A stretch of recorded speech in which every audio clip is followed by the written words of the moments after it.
ఇప్పటికే తెలంగాణ లక్షల కోట్ల అప్పుల్లో కూరుకుపోయింది అని చెప్పేసి కాంగ్రెస్ ప్రభుత్వం పెద్ద ఎత్తున అధికారంలోకి వచ్చినప్పటి నుంచి కూడా ఇస్తానటువంటి మేనిఫెస్టో కావచ్చు, ఏవైతే ప్రజలకు ఇస్తానటువంటి సంక్షేమ పథకాలు కావచ్చు, హామీలు కావచ్చు, ఏవి కూడా నెరవేర్చట్లేదు. ఎందుకు గల కారణం అంటే తెలంగాణ లక్షల కోట్లలో అప్పుల్లో మునిగిపోయింది అని చెప్పేసి కూడా చాలాసార్లు కాంగ్రెస్ ప్రభుత్వం చెప్తూ వస్తుంది. కానీ ఇక్కడ ఏం జరుగుతుందంటే తెలంగాణ వచ్చినప్పటి నుంచి కావచ్చు, లేకపోతే ఉమ్మడి ఆంధ్రప్రదేశ్ ఉన్నప్పుడు కావచ్చు, అవినీతి కుబేరులు ఎక్కువైపోతూ ఉన్నారు. పెద్ద ఎత్తున కూడా ఏ ఏ కంపెనీలో ఉన్నా, ఏ ఆఫీసులో ఉన్నా కూడా లక్షల కోట్లలో కూడా అవినీతి జరుగుతూ ఉంది. కానీ ఎప్పుడు కూడా ప్రభుత్వం వీళ్ళపైన సోదాలు నిర్వహించదు. లక్షల కోట్లలో మెంగుతూ ఉన్నారు. ఈ రాష్ట్ర సొమ్మును కావచ్చు, ప్రజాధనాన్ని మొత్తం కూడా వాళ్ళ కుబేరుల్లాగా పంచుకుంటా ఉన్నారు. లక్షల కోట్లలో వాళ్ళ యొక్క ఇండ్లలో జమ చేసుకుంటా ఉన్నారు. కానీ ఎప్పుడు కూడా ప్రభుత్వం పట్టించుకోదు.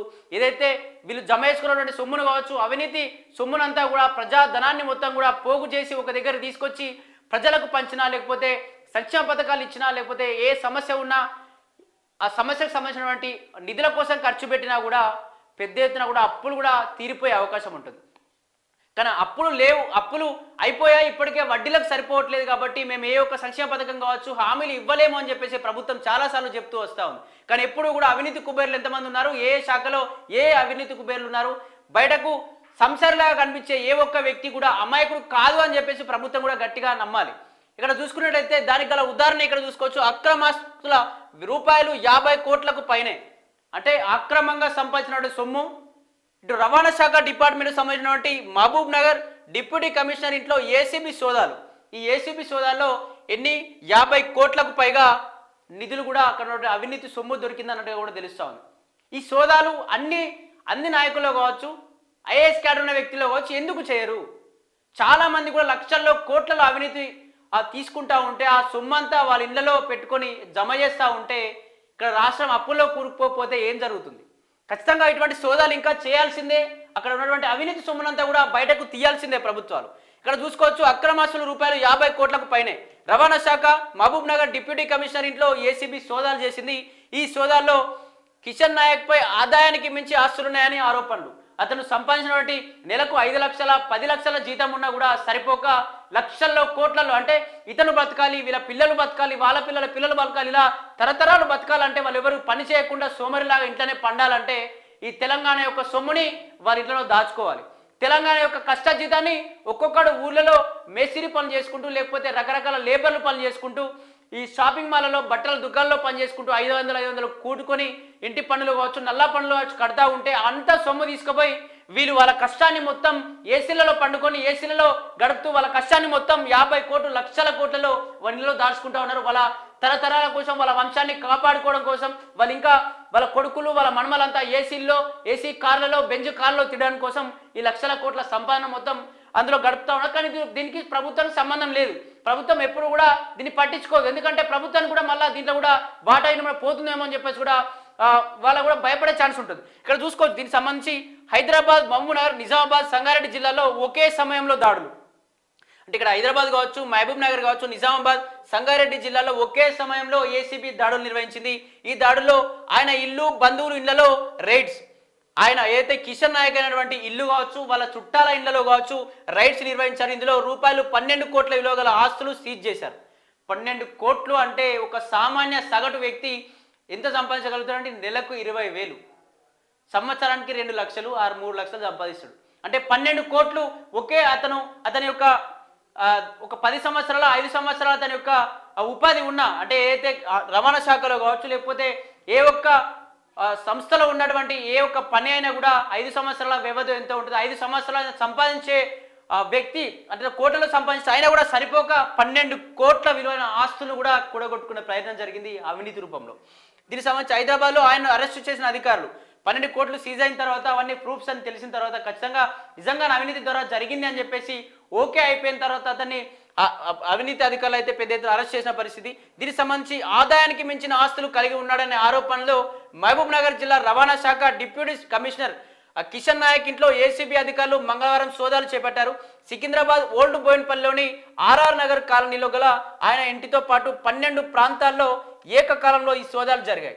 హైదరాబాద్, మహబూబ్ నగర్, నిజామాబాద్, సంగారెడ్డి జిల్లాలో ఆయన బంధువులు, మిత్రులు, వ్యాపార భాగస్వాములు ఇళ్లలోనూ ఏసీబీ బృందాలు సోదాలు నిర్వహించారు. ఈ తనిఖీలో భారీగా అక్రమాస్తులు వెలుగు చూడడంతో ఏసీబీ అధికారులే మిగతాది 800. దీనికి సంబంధించి ఏంటంటే ఆదాయానికి మించి ఆస్తులు, అంటే అతను సంపాదించేది నెలకు 5 లక్షలైనా లేకపోతే 10 లక్షలు వేసుకున్నా సంవత్సరానికి 1 కోటి 2 కోట్లు అనుకున్నా కూడా పెద్ద ఎత్తున అంతా కూడా సంపాదించారు. కాబట్టి 12 కోట్ల విలువైన ఆస్తి గమనించిందంటే ఇతను దీంతో పాటు ఇంకేం పని చేస్తూ ఉన్నాడు అంటే ఓన్లీ రవాణా శాఖలోనే ఇంత ఆదాయాన్ని పోగు చేసుకున్నాడా?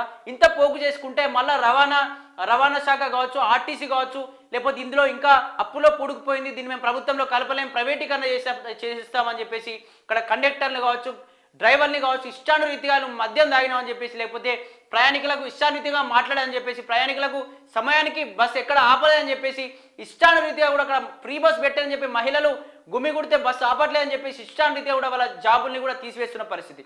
ఎప్పుడు కూడా మధ్యతరగతి వాళ్ళ కావచ్చు, పేదల పొట్టగొట్టడానికే ప్రభుత్వం ఉండకూడదు. ఖచ్చితంగా ఇటువంటి సోదాలు ఇంకా జరగాల్సిందే. ఈ డబ్బులన్నింటినీ కూడా తీసుకొచ్చి ప్రజా జీవనంలోకి తీసుకొచ్చి ఖచ్చితంగా ప్రజల కోసం ఖర్చు చేయాల్సిందే. ఇక్కడ చూసుకోవచ్చు వాళ్ళ చుట్టాలిండ్లలో కావచ్చు, అందరూ వ్యాపార భాగస్వామ్యంలో కూడా సోదాలు జరిగాయి. దాదాపు 12 కోట్ల పైగా కూడా ఇక్కడ సొమ్మును కూడా బయటకు గుంజినట్టుగా కూడా తెలుస్తూ ఉంది. ఇక్కడ చూసుకోవచ్చు విసిపోయే నిజాలు. నిజామాబాద్లో లహరి ఇంటర్నేషనల్ హోటల్లో 50% వాటా, 1 కేజీకి పైగా బంగారం.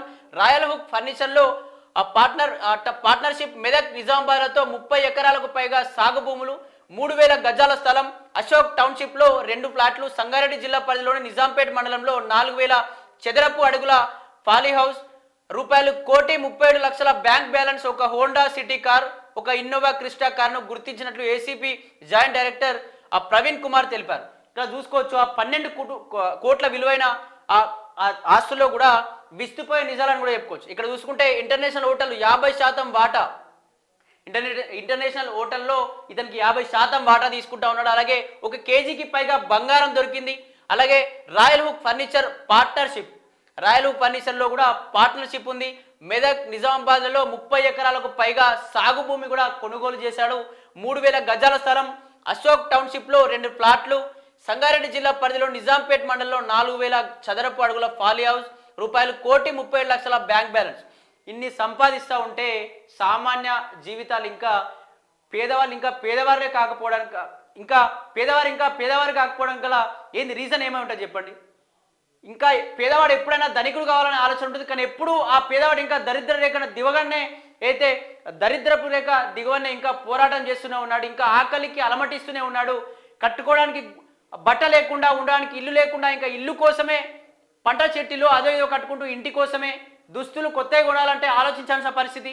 కానీ వీళ్ళు మాత్రం లక్షల్లో కోట్లలో ఎక్కడ పడితే అక్కడ భూములు కొనుక్కుంటూ, లక్షల ఎకరాల భూములు కొనుక్కుంటూ, ఫ్లాట్లు కొనుక్కుంటూ, ఫర్నిచర్ సంస్థలో భాగస్వామ్యం తీసుకుంటూ పెద్ద ఎత్తున లక్షల్లో కోట్లలో తీసుకుంటూ ఉంటే ప్రభుత్వం అసలు ఎందుకు వీటిపైన యాక్షన్ తీసుకోదు? ఇప్పుడు ఒక వ్యక్తి దొరికాడు, ఇంకా ఎంతమంది ఉన్నారు ఈ రాష్ట్రంలో కావచ్చు, ఈ దేశంలో కావచ్చు, ఆ కుబేరులందరినీ, అవినీతి కుబేరులందరినీ బయటకు తీసుకొచ్చే వీళ్ళందరినీ కూడా మధ్యతరగతి బీద వాళ్ళందరినీ కూడా ధనికులు చేయొచ్చు కదా. రేవంత్ రెడ్డి చాలాసార్లు చెప్తా ఉంటాడు 1 కోటి మందిని కోటీశ్వరులను చేస్తా అని చెప్పేసి. మహిళల్ని 1 కోటి మందే లేరు కదా, చాలా కోట్ల వ్యక్తులు ఉన్నారు ఇక్కడ ఈ రాష్ట్రంలో. తెలంగాణ రాష్ట్రంలో చాలా మంది మహిళలు ఉన్నారు. ఓన్లీ 1 కోటి మందినే చేస్తాను, కనీసం 10 మందిని కూడా కోటీశ్వరుని చేయలే. మరి అంత సొమ్మెడిపోతున్నట్టు పెద్ద ఎత్తున అవినీతి కుబేరులందరూ రాష్ట్రాన్ని మొత్తం దోచుకున్నాక మధ్యతరగతి పేదవాళ్ళ బతుకులు ఏమైపోవాలి? ఇది ఖచ్చితంగా రేవంత్ రెడ్డి కూడా ఆలోచించాల్సిన అవసరం ఎంతైనా ఉంది. ఇక్కడ ఇటువంటి డైరెక్టర్లు కావచ్చు ఎంతోమంది కూడా ఖచ్చితంగా ప్రజా జీవితంలో వీళ్ళందరికీ శిక్ష ఖచ్చితంగా పడాల్సిన అవసరం ఉంది. వీళ్ళందరి ఆస్తులు కూడా తీసుకొని ప్రజల కోసం, ప్రజల సంక్షేమం కోసం ఖర్చు పెట్టాల్సిన అవసరం ఉంది.